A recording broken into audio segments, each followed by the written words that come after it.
Today, in the subject of the project management, we are discussing about the Unit 6. Unit 6 में हम लोग आज work culture के बारे में, वर्क कल्चर और वर्क इन्वायरमेंट प्रोजेक्ट मैनेजमेंट में क्या होता है उसके बारे में स्टडी करेंगे। किसी भी कंपनी ऑर्गेनाइजेशन का वर्क कल्चर बहुत ही इंपॉर्टेंट है। वहां पर काम करने का क्या तरीका है, क्या इन्वायरमेंट है, वर्किंग इन्वायरमेंट है कि नहीं है, ये बहुत ही इंपॉर्टेंट है। आपको वहां का जो वर्किंग कल्चर है, वर्किंग इन्वायरमेंट है, वो मैनेजमेंट डिसाइड करती है। This is decided by the management कि वहां पर कैसा वर्किंग कल्चर रहना चाहिए, ऑर्गेनाइजेशनल कल्चर रहना चाहिए to engage the academic interest. Academic interest वहां पर होना चाहिए, एकेडमिक डिबेट होना चाहिए। In the organization life what we eat, organization में क्या हम लोग खाना खाते हैं, ये इंपॉर्टेंट है। व्हाट वी डू, ऑर्गेनाइजेशन में हम लोग क्या करते हैं, ये आपको इंपॉर्टेंट है। क्या काम करते हैं ऑर्गेनाइजेशन में, किस तरह का काम होता है, किस तरह का आपको नेशन बिल्डिंग का काम होता है, ये आपको इंपॉर्टेंट है। Where we go from the organization, organization से कहां जाया जाता है, किसके पास जाता है, ये आपको इंपॉर्टेंट है। आवर ड्रीम्स क्या है, what is the our dreams, our dreams क्या है, आवर होप्स क्या है, and value are the product of the organization surrounded by us shape our destination. Organization का जो वर्किंग कल्चर है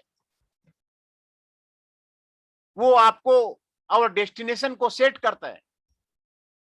ऑर्गेनाइजेशन का लाइफ क्या है, ऑर्गेनाइजेशन में वो खाते क्या है, और ऑर्गेनाइजेशन में डाइट क्या मिलता है, ऑर्गेनाइजेशन में आपको किस तरह का खाना मिलता है, ये आपको इंपॉर्टेंट है। रामदेव जी भी इसी पे लेक्चर दिया करते हैं। रामदेव जी का भी हम कई लेक्चर सुने हुए हैं। उनका भी लेक्चर जो है वो खाना पे ही डिपेंडेंट रहता है। तो ऑर्गेनाइजेशन में आचार्य बालकृष्ण जी भी इसी पे लेक्चर देते हैं कि खाना, फूड आप ठीक रखिए, आपका हेल्थ ठीक रहेगा। तो ऑर्गेनाइजेशन में खाना किस तरह का मिलता है, ये आपका इंपॉर्टेंट है।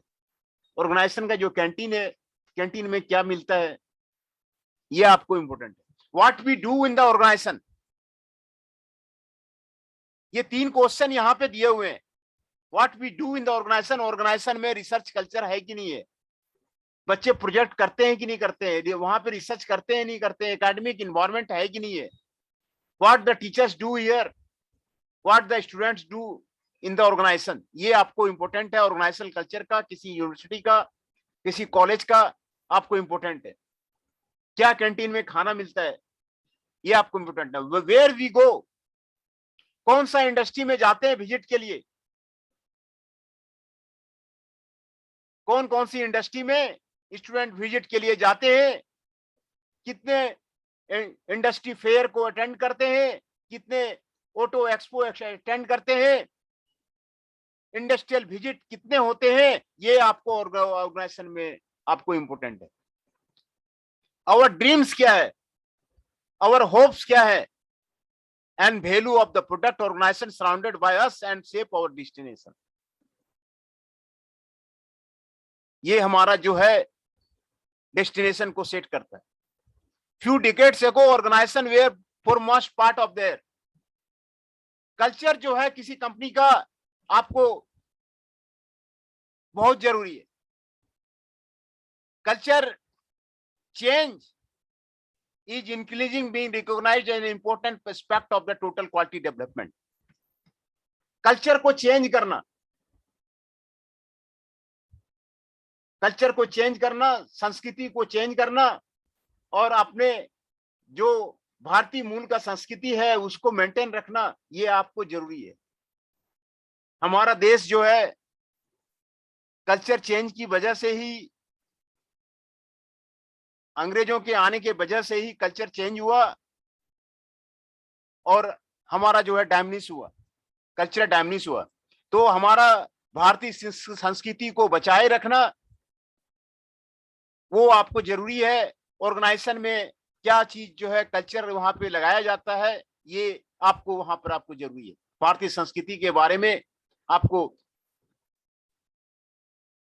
बताया जाता है कि नहीं बताया जाता है।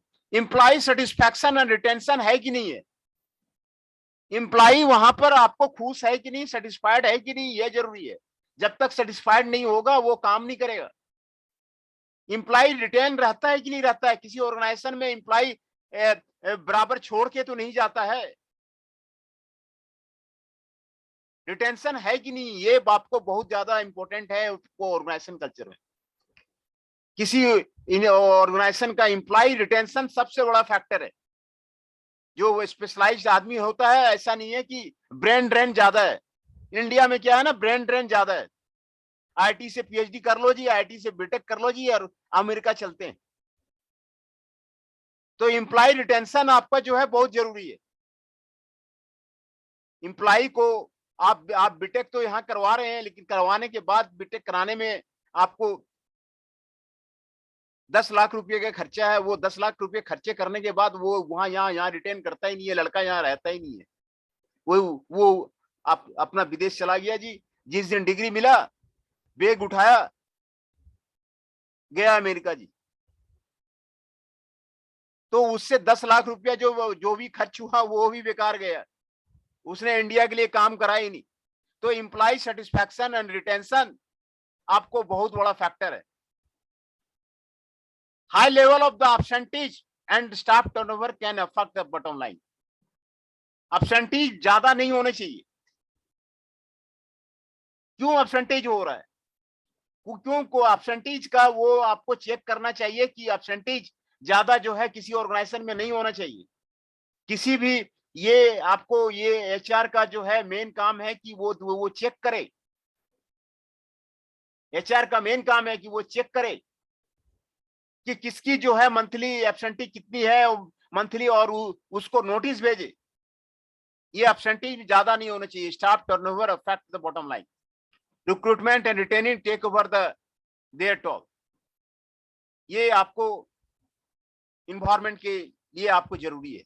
हर्जबर्ग थ्योरी आपको यहां पर 1950 में फ्रेडरिक हर्जबर्ग, आपको ये इंग्लिश मैन है, इसने पायनियरिंग आपको थ्योरी, इसमें मोटिवेशन थ्योरी आपको जो है दिया था उसने। हर्जबर्ग ने ऑर्गेनाइजेशन को चेंज करने के लिए उसने हर एक एम्प्लॉय से 2 सेट ऑफ द क्वेश्चंस का क्वेश्चनर बनाते हैं। एमबीए में क्या करते हैं ना, क्वेश्चनर बनाते हैं। क्वेश्चनर बना करके सर्वे करवाते हैं कि भाई आदमी कहना क्या चाह रहा है, सर्वे करवाते हैं।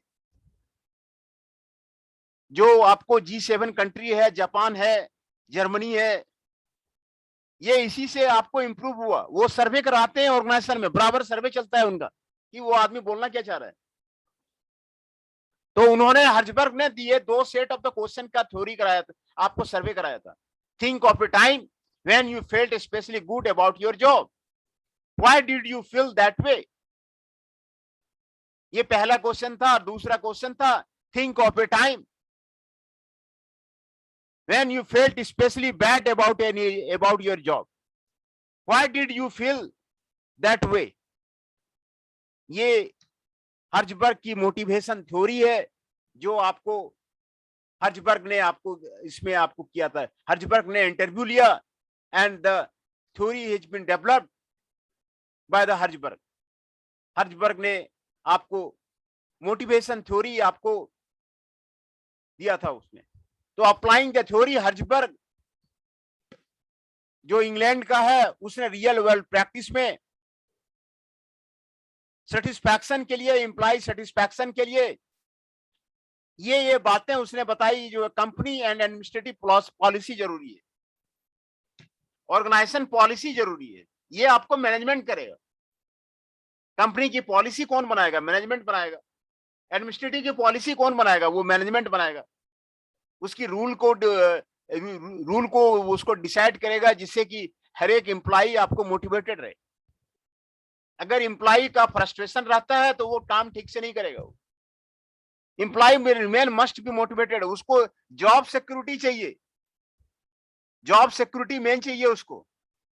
जॉब सिक्योरिटी नहीं रहेगी तो फिर वो दिक्कत है। हमेशा जॉब का फियर रखना, जॉब को भयभीत करना, उससे काम नहीं चलता है। आप एम्प्लॉय को, उसी एम्प्लॉय को लीजिए, जेफ जेफ बजाज भी वही करता है, एलन मस्क भी वही करता है। आप उसी एम्प्लॉय को रखिए कि वो जो आपको वर्ल्ड लेवल का एम्प्लॉय है, वर्ल्ड लेवल का टैलेंटेड पीपुल है, उसी को रखिए आप। लेकिन जिसको जॉब सिक्योरिटी दीजिए, इस तरह की पॉलिसी बनाइए कि जॉब उसका सिक्योर रहे, और कंपनी पॉलिसी उस तरह की होनी चाहिए, उसकी जो है आपको कंपनी एडमिनिस्ट्रेटिव पॉलिसी, इसके बारे में हर्जबर्ग ने आपको सेटिस्फाइड दिया था। सुपरविजन के लिए, how to supervise, role of the supervisor क्या होना चाहिए। सुपरवाइजर का रोल जो है आपको एक्सट्रीमली, ये डिफिकल्ट काम है। सुपरवाइजर बनना, किसी कंपनी का सुपरवाइजर बनना उतना आसान काम नहीं है। 8 आदमी रख लो, 8 आदमी को मैनेज करना, उसको इंस्ट्रक्शन देना इतना आसान काम नहीं है। वो आपकी बात नहीं मानेगा, 8 तरह का सजेशन देगा, ये करो जी, वो करो जी, ये करो जी, वो करो जी। Supervisor, role of the supervisor उतना आसान नहीं है। तो हर्जबर्ग ने दिया था कि भाई रोल ऑफ द सुपरवाइजर क्या होना चाहिए, और उसमें लीडरशिप स्किल्स होना चाहिए।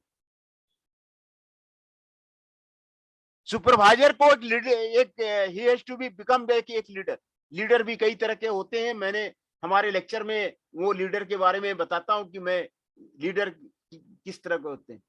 जैसे हमारे नरेंद्र दामोदर दास जी लीडरशिप कर रहे हैं, तो लीडरशिप स्किल्स रिक्वायर्ड है। किसी ऑर्गेनाइजेशन को, किसी कंट्री को, किसी डिपार्टमेंट को डेवलप करने के लिए लीडरशिप स्किल आपको होना चाहिए। And ability to treat all employ fairly, और सभी एम्प्लॉय को आप फेयर ट्रीट कीजिए। पॉजिटिव फीडबैक, पॉजिटिव फीडबैक आना जरूरी है। Establish a set of means of the employ evaluation and feedback so that no one feels signalled out. Feedback आपको सही आना चाहिए जिससे कि no one feels signalled out, no one feels signalled out. कोई भी आदमी बाहर नहीं जाए, कंपनी में जो ज्वाइन करे वो वहीं पे आपको रिटायर करे, वहीं पे। ऑक्सफोर्ड में भी यही होता है, जो प्रोफेसर एक बार ज्वाइन कर लिया ना, तो उसकी रिटायरमेंट होती ही नहीं है। जब तक लाइफ लॉन्ग है तब तक वहीं वो प्रोफेसर रहेगा। वो ऑक्सफोर्ड की ये खूबी है, वो कहीं जाएगा नहीं। वो ऐसा नहीं है कि रिटायरमेंट हो गया वो घर जाएगा, ऐसा नहीं है। उसका घर ही ऑक्सफोर्ड हो गया। वो ऑक्सफोर्ड में ही ज्वाइन करेगा और ऑक्सफोर्ड में ही मरेगा, है ना। तो ये आपको पॉलिसी होना चाहिए, फीडबैक पॉलिसी होना चाहिए। No one feel signalled out. ऐसा नहीं है कि किसी को बाहर कर दो जी, काम ठीक नहीं कर रहा, ये नहीं कर रहा, वो नहीं कर रहा, टाइम नहीं आ रहा। तो सुपरवाइजर का रोल आपको इंपॉर्टेंट है। सैलरी आपको इंपॉर्टेंट है। यू गेट व्हाट यू पे फॉर। आप पेमेंट नहीं करेंगे तो आपके जो एम्प्लॉय जो है वो भाग के चले जाएंगे।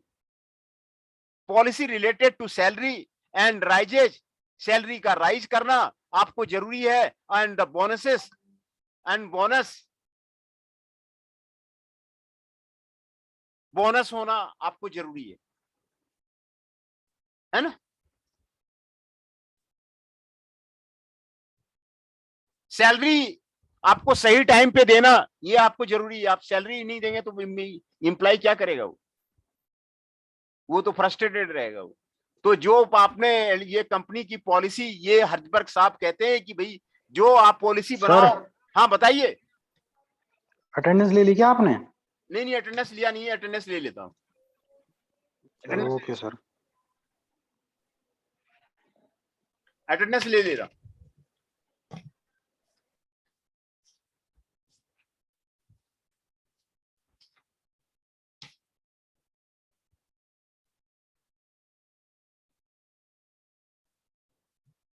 $39 Raunak ji present. Akash Pawar ji 3 is present. Chandan Shah ji 8 is present. Hriday Parashar ji 19 is present. Pawan Negi ji 30 is present. Rishabh Nayak ji 54 is present. Shekhar ji 41 is present.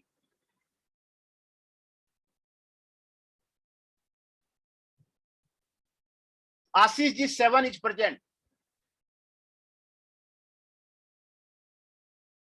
70 Himanshu ji 17 is present. Jainesh Chauhan ji 22 is present. Jitendra Rana ji 23 is present.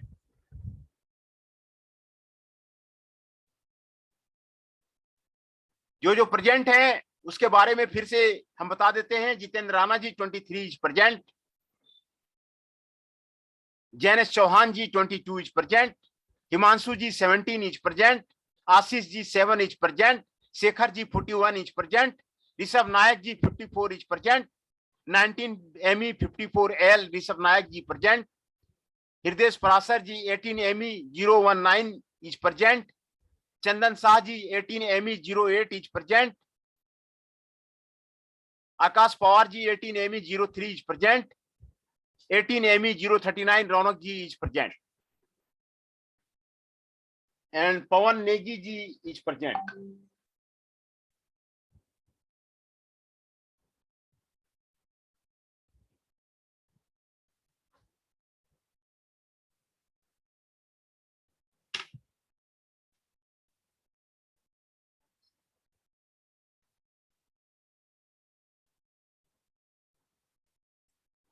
है ना?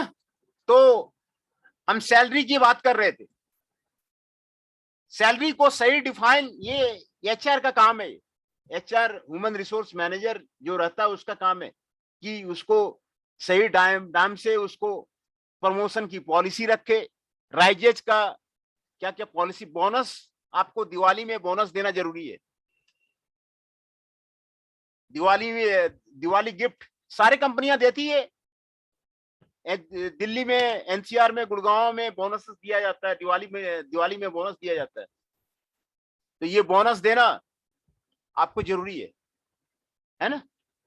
ये आपको जरूरी है। इंटरपर्सनल रिलेशन, हर्जबर्ग साहब कहते हैं कि इंटरपर्सनल रिलेशन रखना बहुत जरूरी है ना? सोशल कांटेक्ट रखना जरूरी है। फॉर सोशलाइजेशन के लिए जरूरी है आपको during the breaks between the. Sir attendance हो गई क्या? अटेंडेंस, क्या नाम है आपका? गौरव कुमार। गौरव जी 16 अटेंडेंस हो गया। गौरव जी का अटेंडेंस हो गया। गौरव जी का अटेंडेंस हो गया। Okay sir. गौरव जी का आपको अटेंडेंस हो गया है ना? तो इंटरपर्सनल रिलेशन आपको जरूरी है।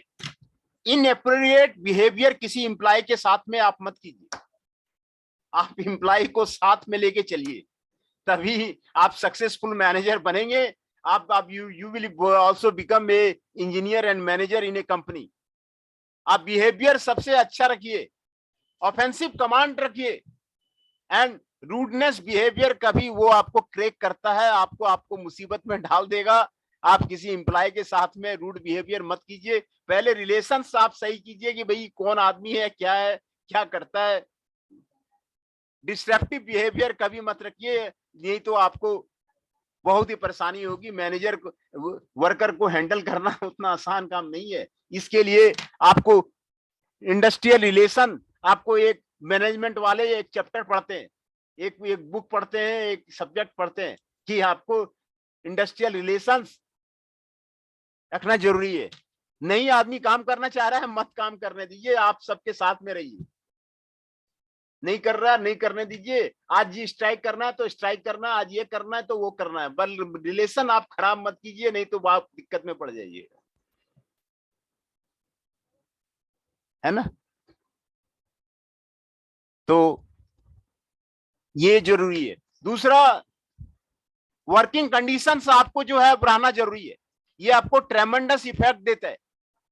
एक टाइम टेबल, एक जो है रिस्पॉन्सिबिलिटी, ये आपको रहना जरूरी है। वर्किंग कंडीशन आपको किसी कंपनी का आपको रहना जरूरी है ना।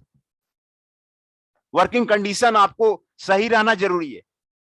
हर एक आदमी का इंडिविजुअल जो है साइके होता है, और इंडिविजुअल साइके के अनुसार क्या काम होता है नहीं होता है वो आपको जरूरी है। वर्किंग कंडीशन आपको बिल्कुल मेंटेन करना जरूरी है कि टाइम पे शेड्यूल के अकॉर्डिंग काम हो रहा है नहीं हो। एक शेड्यूल बनाइए, एक टाइम टेबल फिनिश बनाइए। परफॉर्मेंस मैनेजमेंट इसी को बोलते हैं। 6 महीने का शेड्यूल बनाइए, 1 मंथ का शेड्यूल बनाइए, 15 दिन का शेड्यूल बनाइए कि हमें ये करना है, ऑर्गेनाइजेशन में ये करना है, तभी ऑर्गेनाइजेशन डेवलप करेगा। ऑर्गेनाइजेशन रहेगा तभी आप रहेंगे। ऑर्गेनाइजेशन डूब गया तो आप कहां से रहेंगे।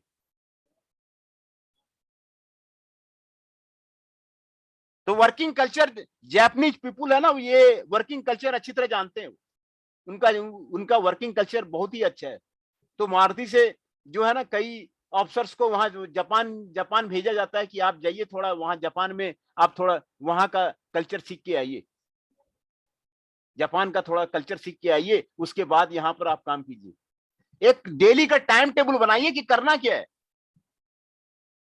देश के लिए करना क्या है, समाज के लिए करना क्या है, घर के लिए करना क्या है, परिवार के लिए करना क्या है। एक टाइम टेबल बनाइए, वर्किंग कंडीशन इंप्रूव कीजिए। ऑर्गेनाइजेशन का आपको करना क्या है, टाइम टेबल बनाइए, ऑब्जेक्टिव बनाइए, मिशन बनाइए, और वर्किंग कंडीशन को इंप्रूव कीजिए। हर्जबर्ग साहब यही बोलते हैं, वर्किंग कंडीशन को इंप्रूव कीजिए। वर्क इटसेल्फ, आपको खुद ही आपको ग्रेटर इफिशिएंसी मिलेगा। आपने मिशन फिक्स कर लिया है तो आपको एम्प्लॉय मोटिवेशन मिलेगा। Employ will be motivated, employ will be motivated there. Employ आपको मोटिवेटेड रहेगा। तो वर्क कल्चर आपको होना चाहिए। एक टाइम टेबल, आप खुद काम कीजिए, आपको देख करके ही दूसरे वर्कर काम करेंगे। आप काम नहीं करेंगे, मैनेजर काम नहीं करेगा, तो दूसरे काम नहीं करेगा। तो मैनेजर को खुद ही, बड़े बड़े जितने भी सीईओ हैं, पचौरी का आपने नाम सुना होगा, है ना। सुंदर पिचाई भी आपको सीईओ है वहां पर यूएसए में, वो भी इंडियन है। सुंदर पिचाई की भी यही हैबिट है कि वो खुद ही काम करता है, कंपनी में खुद ही काम करता है। सुंदर पिचाई वो सीईओ है यूएसए में। उसको देख करके सारे वर्कर खुद ही काम करने लग जाते हैं। तो ये भी गीता में भी आपको यही कहा हुआ है कि पहले अपने को खुद को सुधारो। वर्क इटसेल्फ, आप खुद को काम करो, खुद को करो, तभी जो है गीता में भी यही आपको कई श्लोक इसके हैं कि भाई आप जो है काम पे ध्यान दो, कर्म ही सबसे ज्यादा है, आप फल में ध्यान मत दो, कर्म को करो। गीता भी आपको यही कहता है, गीता के श्लोकें आपको यही कहता है वो। तो वर्क इटसेल्फ, काम करो, डेली एक जो है टाइम टेबल बनाओ, टाइम टेबल के अकॉर्डिंग जो है काम करो, उसको इंटरेस्टिंग बनाओ, उसको रिवार्डिंग बनाओ। काम से भागो मत, काम को रिवार्डिंग बनाओ, काम को मीनिंगफुल बनाओ, टास्क को आपको मीनिंगफुल बनाओ। आप सक्सेस स्टोरी आप शुरू करो, you start for the success story. Achievement, you achieve करो, you become the topper of the college, you become the topper of the university. Herzberg theory यही कहता है कि भाई आपने काम किया तो अचीव क्या किया। वो एक गोल बनाओ कि करना क्या है, क्लास में टॉप करना है, यूनिवर्सिटी में टॉप करना है, बेस्ट रिसर्च पेपर लिखना है, बेस्ट जो है प्रोजेक्ट करना है।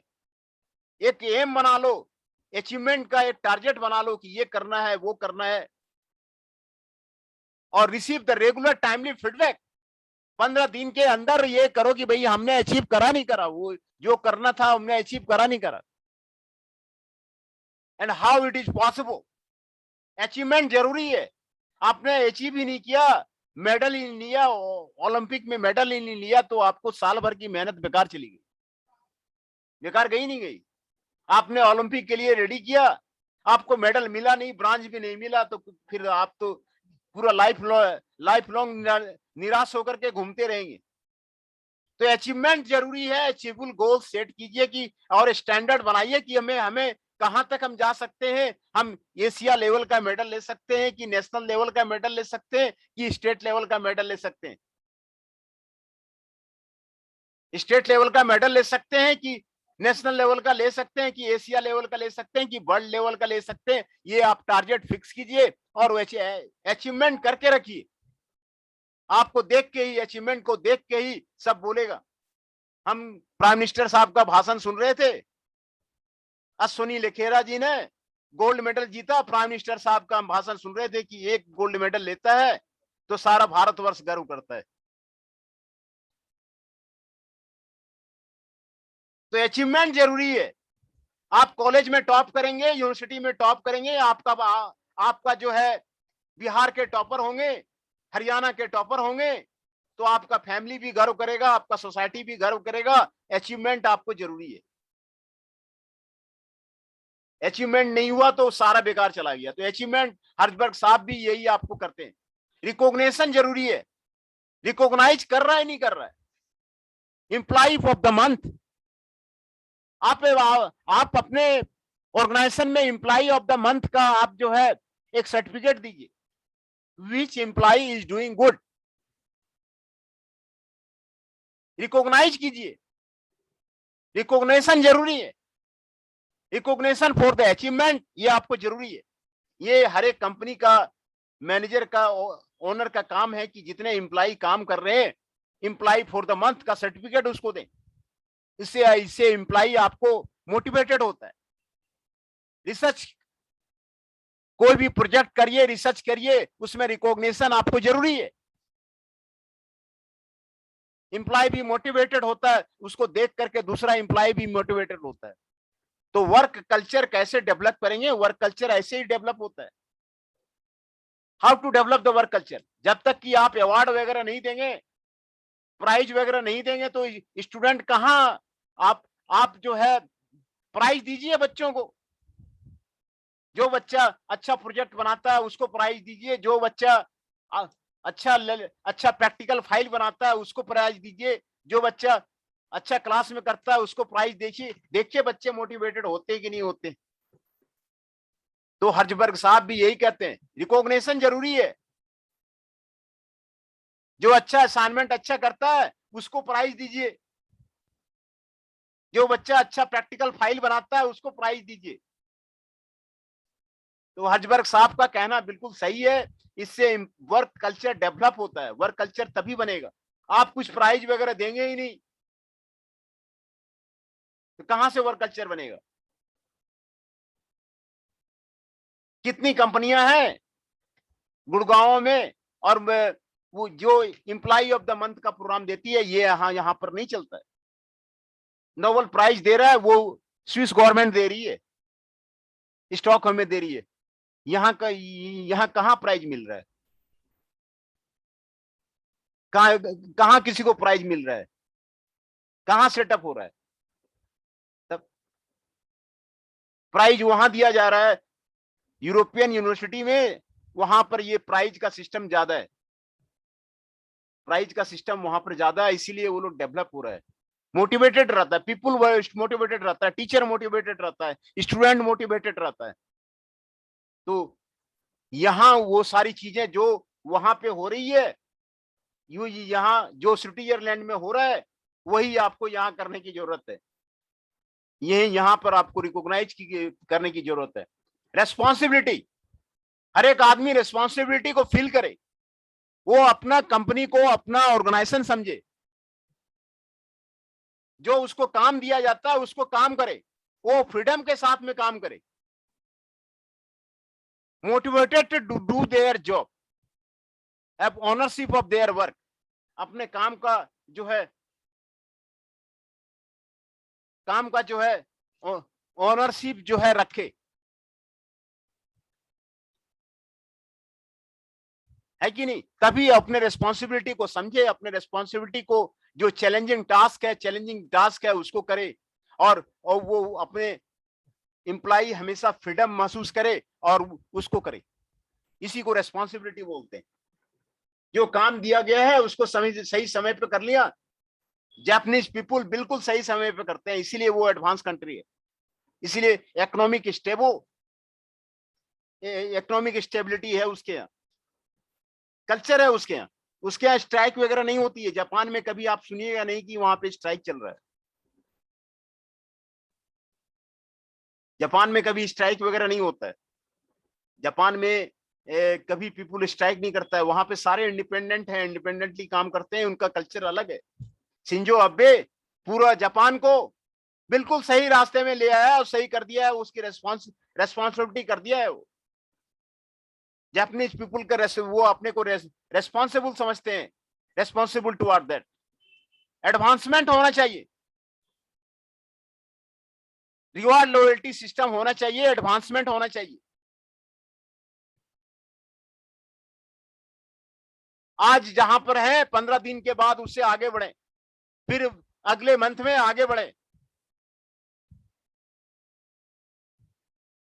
एडवांसमेंट जरूरी है। आप एडवांसमेंट ही नहीं करेंगे तो वो आपका फीडबैक आपको पीछे जाएगा, वो आपका हिस्ट्री पीछे जाएगा। तो एडवांसमेंट आपको जरूरी है। जो भी काम कर रहे हैं आगे बढ़िए, अपने बायोडाटा को मजबूत कीजिए। यूनिवर्सिटी की तरफ से एक प्रोजेक्ट बनाने के लिए दिया हुआ है, आप 2 प्रोजेक्ट कर अच्छे प्रोजेक्ट बना लीजिए। देखिए आपको जॉब मिलता है कि नहीं मिलता है।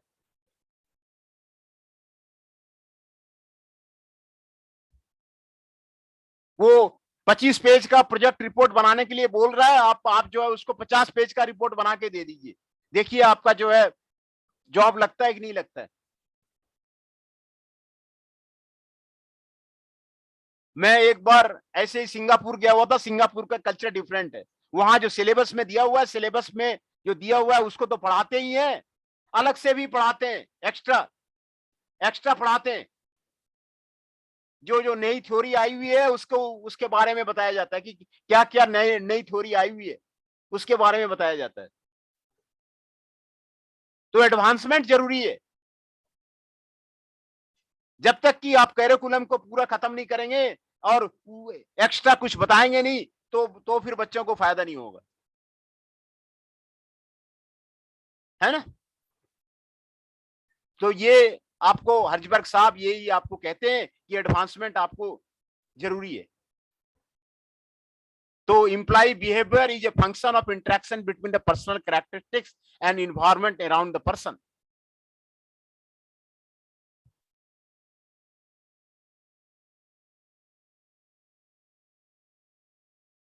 Organizational culture is the set of the assumptions, belief, value and the norms that are shared by the organizational member. जो बिलीफ सिस्टम है ना उसको चेंज कीजिए। How to change the belief system, उसको चेंज कीजिए।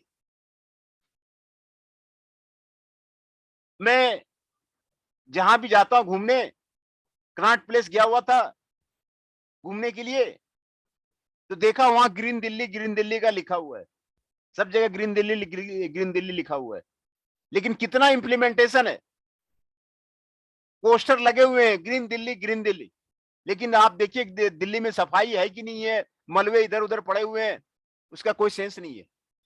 तो एक कल्चर, एक सेट ऑफ द एजम्पशन, उसको जो है अडॉप्ट कीजिए।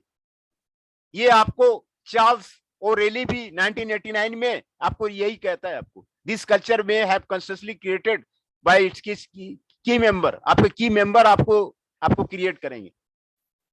It represents a key element of the work environment in which the employee perform their jobs. Employee का परफॉर्मेंस जरूरी है। कंपनी में कोई प्रोडक्ट आपको सही ढंग से बनेगा ही नहीं तो मनी कहां से आएगा, और जब प्रोडक्ट का मनी नहीं आएगा तो वो आपको पैसा कहां से देगा। वही हाल है इंस्टीट्यूशन में। बच्चे पास नहीं होंगे, बच्चे यूनिवर्सिटी में टॉप नहीं करेंगे तो आपको पैसा कौन देगा। तो यूनिवर्सिटी में और इंस्टीट्यूशन में सबसे पहले तो बच्चे के पास होना जरूरी है और अच्छा मार्क्स लाना जरूरी है। आपको यूनिवर्सिटी में रैंक लाना जरूरी है। आप यूनिवर्सिटी में रैंक ही नहीं लाएंगे तो वहां का वीसी जानेगा कैसे कि वहां क्या हो रहा है, बताइए हमें। वहां भी तो बैठा हुआ है एकेडमिक स्टाफ, वहां भी बैठे हुए हैं। वो कहता है भाई उस कॉलेज में क्या चल रहा है, अजी एक भी बच्चा तो यूनिवर्सिटी में रैंक आया ही नहीं, उसके उस कॉलेज में क्या चल रहा है, वहां डायरेक्टर क्या कर रहा है, वहां प्रिंसिपल क्या कर रहा है, और वहां का स्टाफ क्या कर रहा है। एक भी तो यूनिवर्सिटी में तो कोई बच्चा का नाम ही नहीं है जी। तो ऑर्गेनाइजेशनल कल्चर को डेवलप करना आपको इंपॉर्टेंट है। वहां भी तो बैठे हुए हैं, भाई चांसलर साहब बैठे हुए हैं, वो देख रहे हैं कि वहां का डायरेक्टर कौन है, वहां का प्रिंसिपल कौन है, कितना बच्चा वहां से पास कर रहा है, कितना का रैंक आ रहा है। वो भी तो बैठे हुए हैं, वो भी तो देख रहे हैं कि कॉलेज में चल क्या रहा है। तो ऑर्गेनाइजेशन कल्चर को, इंस्टीट्यूट का कल्चर को चेंज करना, कई ऑथर आपको यहाँ पे दिया हुआ है। जय बीपी सिन्हा 2000 में आपको लिखा हुआ है, in is research study of the public sector enterprises identify the two pattern of the work culture, the soft work culture in which the work has been less important than the nerve working activity, and the synergic work culture in which the organization concentrate on maintaining and procedure to enforce strong work norms. Strong work norms आपको होना चाहिए।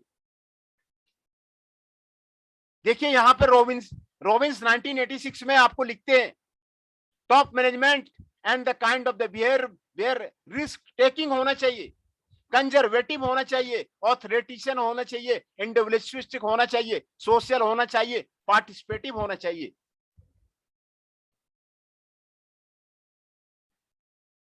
है ना। ये आपको Robbins 1986 में आपको लिखते हैं।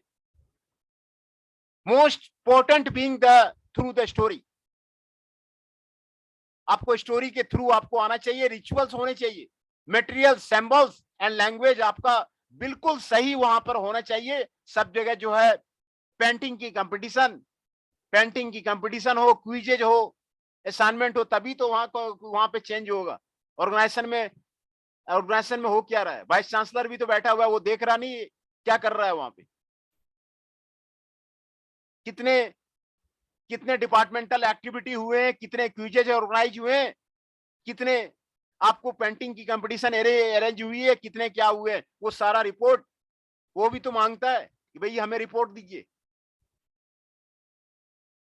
कितने क्विजेज वहां पे डिपार्टमेंटल एक्टिविटी हुई है, कितने प्रोग्राम डिपार्टमेंटल प्रोग्राम हुए, कितने जो है आपको कंपटीशन अरेंज हुए। तो वर्क कल्चर इसी से आपको इंस्टीट्यूट में और यूनिवर्सिटी में आपको जो है वो आपको डेवलप होता है। प्रमोशन क्राइटेरिया आपको होना ही होना चाहिए। ये आपको ऑर्गेनाइजेशनल थ्योरी और recruitment selection of the new employ आपको सही होना चाहिए। इलन मस्क, जेफ बजाज, सुंदर पिचाई सारा यही काम करते हैं।